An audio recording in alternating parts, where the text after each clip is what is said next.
ఇక్కడ ఈ అబ్బాయి ఉన్నాడు, ఎంత నీ ఏజ్? 18 సంవత్సరాలు ఉంది. శివ యాదవ్ పేరు. ఈ బిజినెస్ ని తీసుకున్నది వీళ్ళ నాయన బస్ కండక్టర్, బస్ డ్రైవర్. మాకెక్కడో టీంలో మన లీడర్ ఎవరో పోయి ప్లాన్ చెప్తే ఆయన దగ్గరికి వెళ్తే బస్ డ్రైవర్ నాకేదో బిజినెస్ ఓ రోజు చేసా, ఓ రోజు అంతా నాకు వద్దు వెళ్ళి నాకు 40,000 వస్తాయి అన్నాడు ఆయన. ఊరే 40,000 ఎట్లా సరిపోతుందా నీకు అని లెక్కలేసి చెప్తే, ఓ అమ్ము నిజంగా భయపడుతుంది నాకు, నేను జాయిన్ అవుతా పడ్డాను. జాయిన్ అయ్యి వాళ్ళ నాయన ఇప్పుడు ఈ బిజినెస్ నుంచి ఆల్మోస్ట్ 50,000-60,000 ఇన్కమ్ సంపాదిస్తుండు.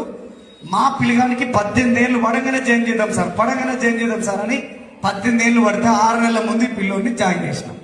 ఈ వెస్టీజ్ లో డైమండ్ డైరెక్టర్ అనే లెవెల్కి వచ్చింది. ఇప్పుడు ఈయన ఇన్కమ్ ఎంత అడుగుదా ఒక విషయం, మీ ఇన్కమ్ ఎంత? Highest income 84,132 rupees. 84,000 చిల్లర ఉన్నది ఈయన ఇన్కము. వీళ్ళ నాయన ఆల్రెడీ కారు కొన్నాడు, అదే కారు ఇప్పుడు ఈయన నడుపుతున్నాడు. 18 ఏళ్ళ పిల్లోడితో పని అయింది. ఇప్పుడు ఈయన చూడండి, హరిశంకర్. ఈయన మాకు తెలిసిన వ్యక్తి కాడు, దోస్తు కాడు, దొంగ ఎవరు కాదు. జిరాక్స్ సెంటర్లో పోయి మా జిరాక్స్ సెంటర్కి వచ్చి కాగితాలు జిరాక్స్ తీసుకొని బయటకు వస్తుంటే, ఏం తమ్ముడు కింది పేపర్ పట్టుకొని పోతున్నావు అని అడిగాడు. అడిగితే ఏం చేయాలన్నా మా సంపదూరిలు ఎఫ్ఆర్మసీ స్టూడెంట్ ప్రాక్టికల్ కోసం మీకు ఇవన్నీ కథలు చేయాల్సి వస్తుందా అన్నాడు.